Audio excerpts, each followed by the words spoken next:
Welcome to the Declassified Files. I'm your host, Ben Carter. In the hidden depths of a secure bunker, nestled among classified documents and forgotten operations, there lies an unassuming file. Its contents, stained with the weight of history, divulge a tale that has been shrouded in secrecy for decades. The Gulf of Tonkin incident, a pivotal event that escalated the Vietnam War, is not as it seems. For years, the official narrative has been accepted without question. Two unprovoked attacks by North Vietnamese vessels on American destroyers on the open sea, a clear act of aggression that necessitated a military response. But the newly declassified files tell a different story, one that hints at a deeper, more complex truth. The ink on the pages is faded, the words written in hurried haste, a snapshot of chaos that belied the calm sea on that fateful night of August 2, 1964. The USS Maddox, patrolling the waters of the Gulf of Tonkin, reported a surprise attack by North Vietnamese PT boats. The incident, presented as a blatant act of aggression, prompted President Lyndon B. Johnson to order retaliatory strikes and ultimately led to the full-scale involvement of the United States in the Vietnam War. The declassified files, however, cast doubt on this narrative. They suggest that the Maddox was not on a routine patrol, but was instead engaged in covert operations supporting South Vietnamese attacks on North Vietnamese installations. The unprovoked attack was perhaps not so unprovoked after all. And then there are the discrepancies in the second reported attack. On August 4, 1964, just 2 days after the first incident, both the Maddox and the USS Turner Joy reported another assault by North Vietnamese forces. But the declassified files reveal a wealth of conflicting reports, radar malfunctions, and a startling absence of physical evidence. Could this second attack, the one that solidified the resolve of the American public and led to the passing of the Gulf of Tonkin resolution, have been a phantom encounter?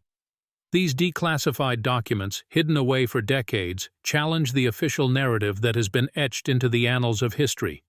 They reveal a story of manipulation and misinformation, where the lines between aggressor and victim are blurred.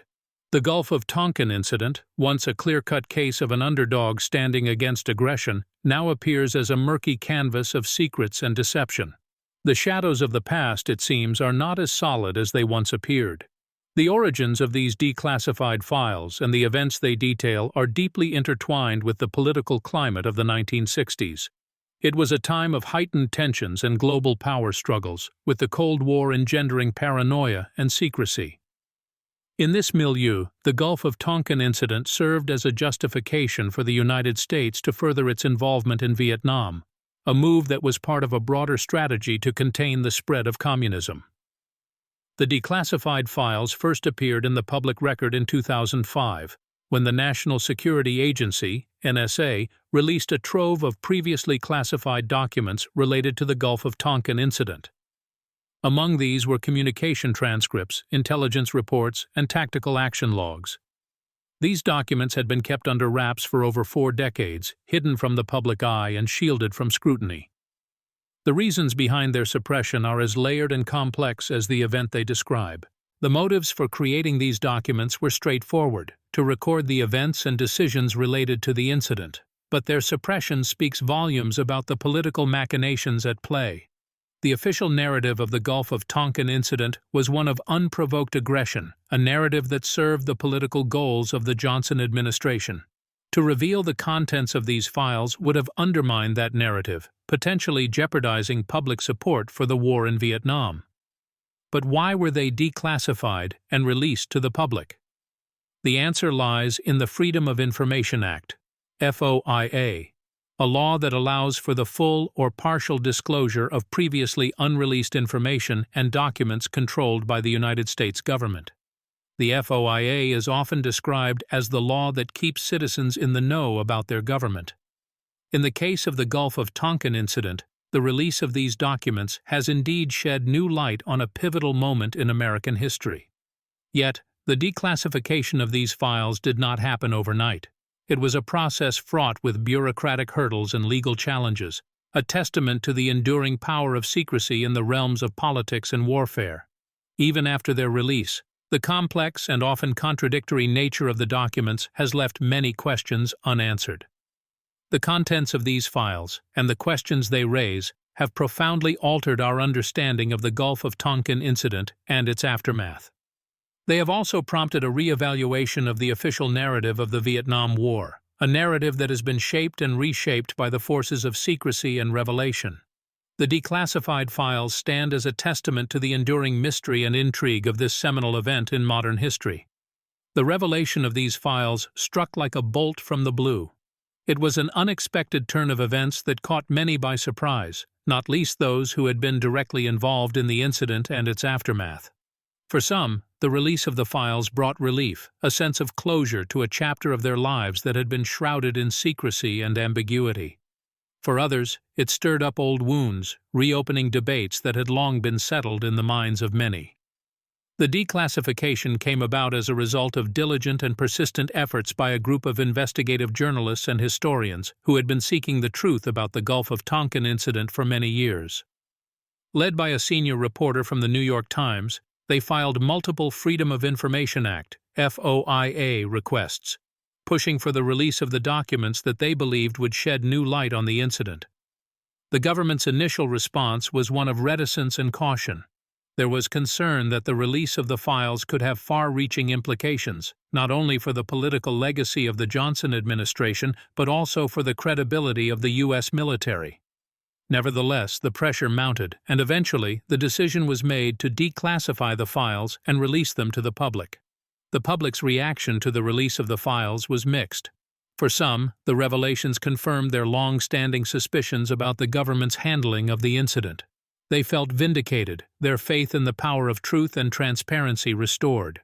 For others, the revelations were a shock, a betrayal of trust that shook their belief in their government and its institutions. But amid these reactions, one thing was clear. The release of the files had fundamentally changed the public's understanding of the Gulf of Tonkin incident. It had uncovered a layer of secrecy and deception that had been hidden for decades, challenging the official narrative and forcing a reappraisal of a critical moment in American history. The declassified files have since become a cornerstone of research and debate on the Vietnam War. They have provided scholars, journalists, and historians with a wealth of information, shedding new light on the complexities of the incident and its aftermath. They have also sparked renewed interest in the broader theme of government secrecy and its implications for democracy and accountability. In the end, the declassification of the Gulf of Tonkin files was more than just an act of transparency. It was a seismic event that shook the foundations of the official narrative and forced a re-evaluation of the truth. It was a moment of revelation that changed the course of history, reminding us of the power of the truth and the enduring value of openness and accountability. Indeed, the declassified files were an enigma, but so were the key figures and organizations involved in the Gulf of Tonkin incident. From the President's office to the intelligence community, the chain of command behind the classified actions was a web of secrecy and strategic maneuvers that would leave a lasting imprint on American foreign policy.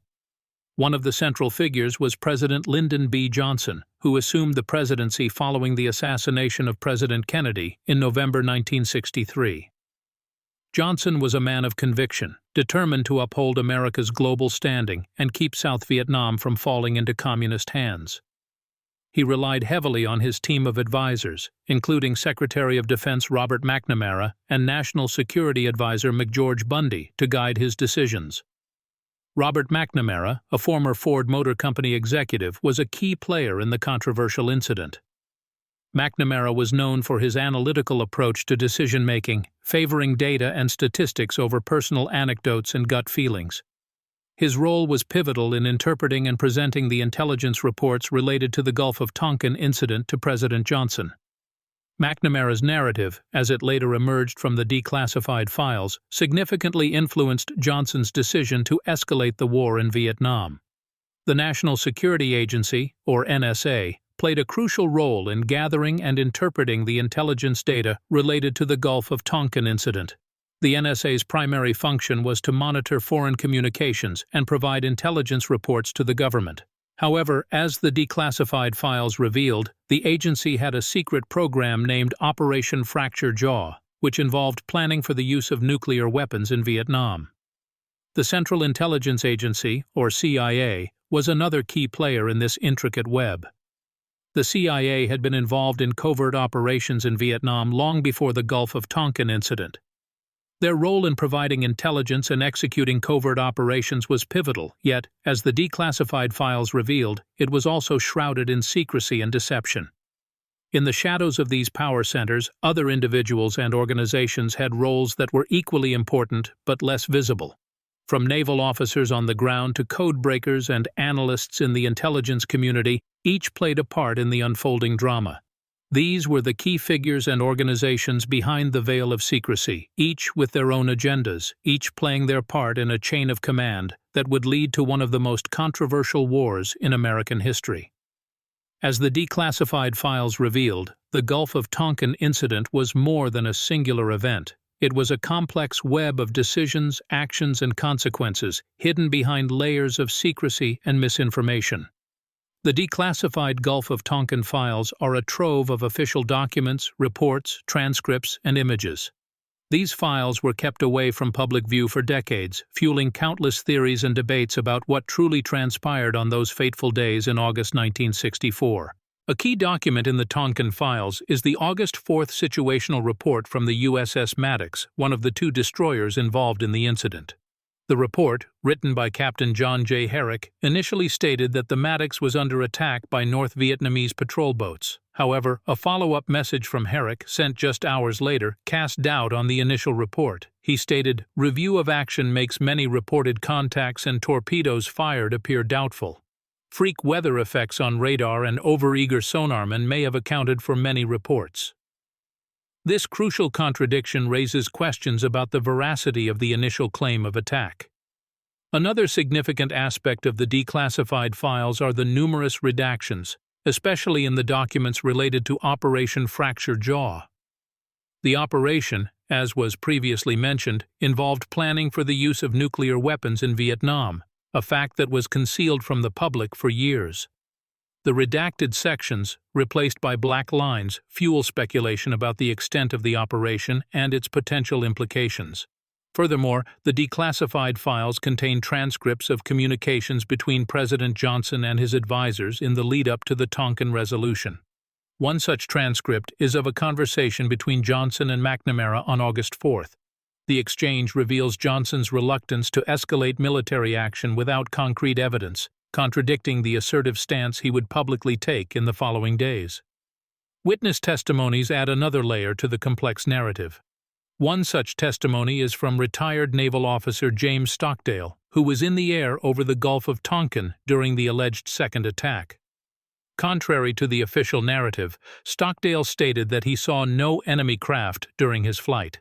His testimony, along with others, raises serious doubts about the occurrence of the August 4th attack.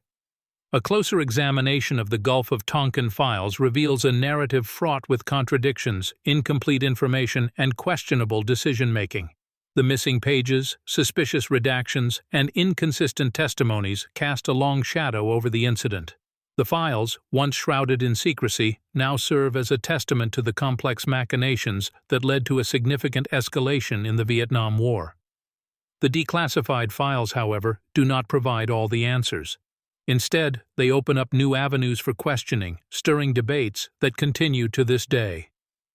The secrets of the Gulf of Tonkin incident, once tightly sealed within the vaults of the government, began to seep into the public consciousness as journalists, researchers, and popular culture slowly chipped away at the monolithic narrative.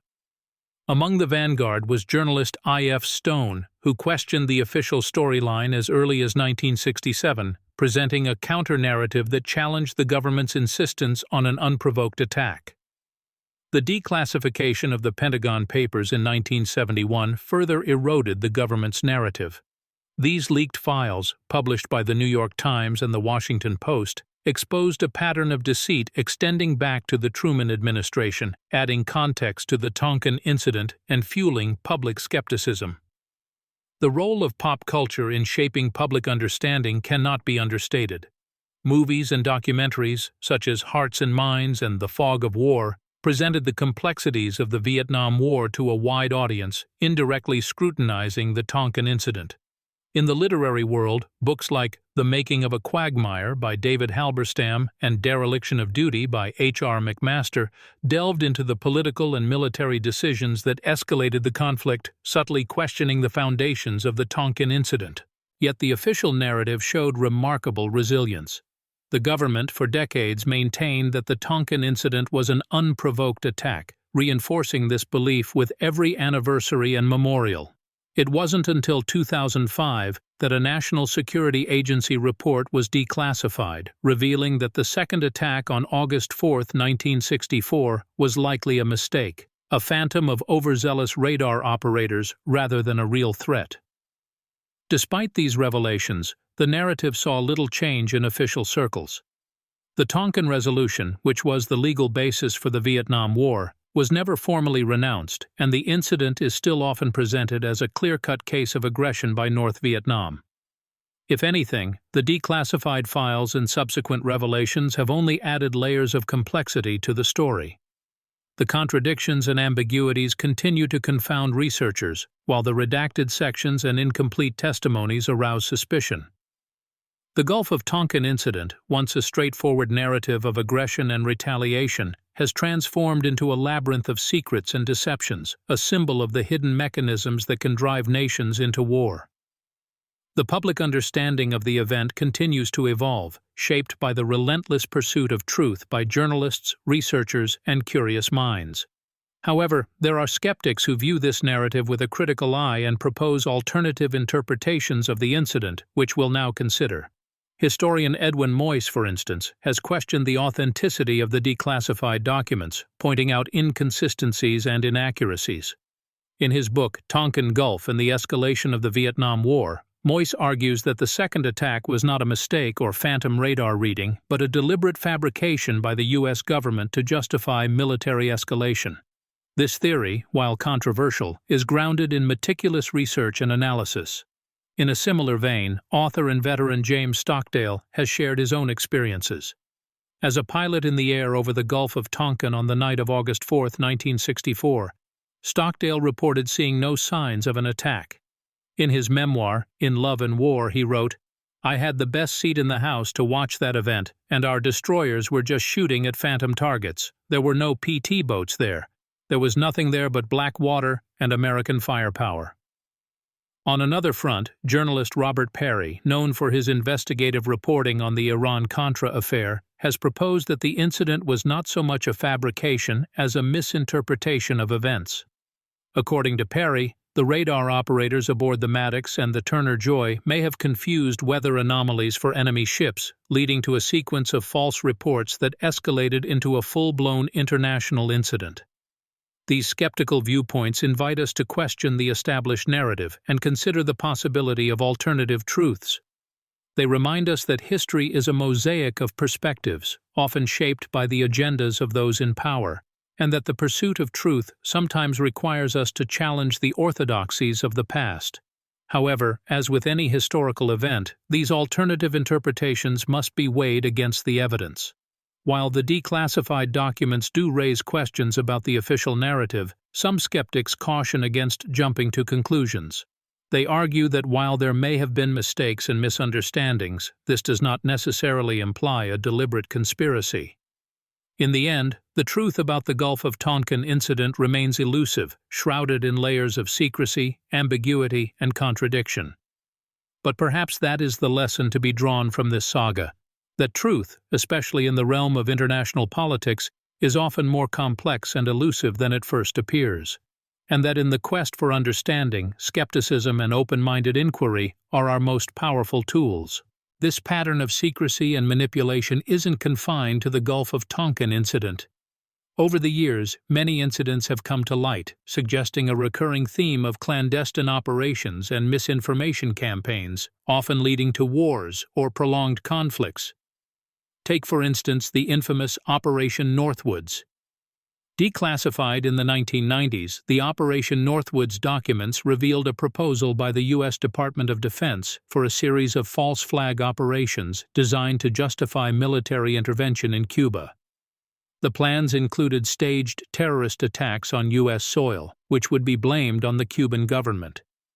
Although this operation was never executed, it serves as a stark reminder of the lengths some elements within a government might go to manipulate public opinion and justify military action. Similarly, the sinking of the Lusitania, which played a crucial role in drawing the United States into World War I, has been the subject of numerous conspiracy theories. Some historians believe that the British government, aware that the ship was carrying munitions, allowed it to be sunk by a German U-boat to sway American opinion in favor of entering the war. In more recent times, the run-up to the Iraq War in 2003 saw the US and UK governments assert that Saddam Hussein possessed weapons of mass destruction, WMDs, a claim that later proved to be unfounded. This led to widespread criticism and allegations of deliberate deception to justify the invasion. These examples illustrate a broader pattern of governments employing secrecy, misinformation, and sometimes outright deception to achieve political objectives, often with far-reaching consequences. Whether through false flag operations, misinterpretations, or deliberate obfuscations, these incidents reveal a side of international politics that is all too often hidden from public view. In each case, the truth only came to light years or even decades later, often through the dogged efforts of investigative journalists, researchers, and whistleblowers. This underscores the importance of skepticism and critical inquiry in our understanding of history and current events, reminding us that the official narrative is not always the whole story. These examples, along with the Gulf of Tonkin incident, serve as potent reminders of the power of secrecy and misinformation in shaping the course of history. They underscore the need for transparency, accountability, and vigilance in the quest for truth, especially in the realm of international politics. The Gulf of Tonkin incident, like all those that came before and after, is not just a relic of the past. Its implications ripple into the present day, informing our understanding of geopolitics and the machinations of power. Its importance lies not just in what it changed in the past, but what it continues to reveal about the world today. In 2005 and 2006, previously classified documents were released by the National Security Agency, NSA, regarding the Gulf of Tonkin incident. These documents, which included intercepted North Vietnamese communications, revealed that there was indeed a second attack on August 4, 1964, contrary to long-standing beliefs. However, they also highlighted that this attack was considerably smaller than initially reported, and that the U.S. vessels were not in international waters as claimed, but in fact within North Vietnam's declared territorial limit. This revelation further complicates the narrative, hinting at the possibility of provocation by U.S. forces. Unsurprisingly, the release of these documents has sparked renewed interest in the incident and led to ongoing investigations. Historians, journalists, and researchers continue to sift through the data, trying to piece together a more complete picture of those fateful days in August 1964. The advent of technology has also played a significant role in shedding light on the Gulf of Tonkin incident. Advanced data analysis tools and algorithms are now helping researchers to decode and interpret the huge volume of data in the declassified documents. Meanwhile, the Internet and social media have democratized access to this information, empowering ordinary citizens to join in the quest for truth. The geopolitical landscape, too, continues to be shaped by the lessons of the Gulf of Tonkin incident. The specter of government deception looms large over public discourse, especially in relation to military interventions. The revelations about the incident have informed debates about the role of intelligence agencies, the need for government transparency, and the checks and balances required to prevent the misuse of power. Yet, despite the progress made in uncovering the truth, the Gulf of Tonkin incident remains shrouded in mystery. There are still unanswered questions and hidden layers waiting to be discovered. Each new piece of information only seems to deepen the enigma, reminding us that history is often not as it seems. The Gulf of Tonkin incident is a testament to the enduring power of secrets and the tireless quest for truth. It's a symbol of the dark underbelly of geopolitics, where the line between truth and deception is often blurred. But perhaps most importantly, it serves as a reminder that the pursuit of truth, no matter how elusive, is a task that must never be abandoned.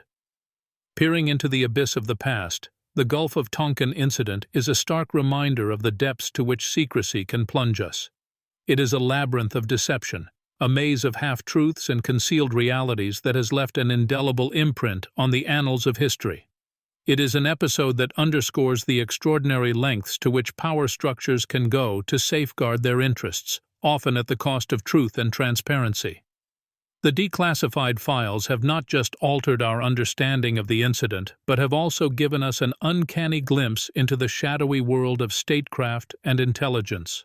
They have revealed the complex web of intrigue and manipulation that can underpin decisions of monumental consequence. And yet, they have also reminded us of the resilience of truth, its ability to surface, against all odds, from the depths of obscurity. This incident has illuminated the power dynamics that govern our world, the intricate dance between knowledge and power, truth and deception. It exposes the harsh reality that in the corridors of power, truth can often be a casualty, a sacrifice made on the altar of strategic interests. The Gulf of Tonkin incident is a stark reminder of this bitter truth. And yet, despite the often disheartening revelations, the quest for truth remains a beacon of hope. The relentless pursuit of clarity by historians, journalists, researchers, and ordinary citizens alike, their refusal to accept the official narrative at face value, testifies to the indomitable spirit of inquiry. In this sense, the Gulf of Tonkin incident is not just a historical event, but a symbol of humanity's enduring struggle for truth. It is a testament to our innate desire to uncover, to question, to challenge. It embodies our ceaseless battle against the fog of deception, our relentless pursuit of clarity amidst the whirlwind of secrecy and manipulation. As we delve deeper into the secrets of the Gulf of Tonkin incident, we are not just unraveling a historical mystery. We are also exploring the contours of our own collective psyche. We are confronting the uncomfortable reality of how power and secrecy can distort the truth, but also celebrating the tenacity of the human spirit in its quest for transparency. The Gulf of Tonkin incident, thus, is not just a page from the past, but a mirror held up to our present, a reflection of our ceaseless struggle against the shadowy forces of power and secrecy. It is a reminder that the pursuit of truth is not just an intellectual exercise, but a moral imperative, a testament to the very essence of our humanity. Thanks for listening. This has been the Declassified Files. If you enjoyed today's episode, be sure to follow us wherever you listen to podcasts. And if you'd like to support the show, subscribe to the Forbidden Knowledge Network on Patreon. Subscribe now.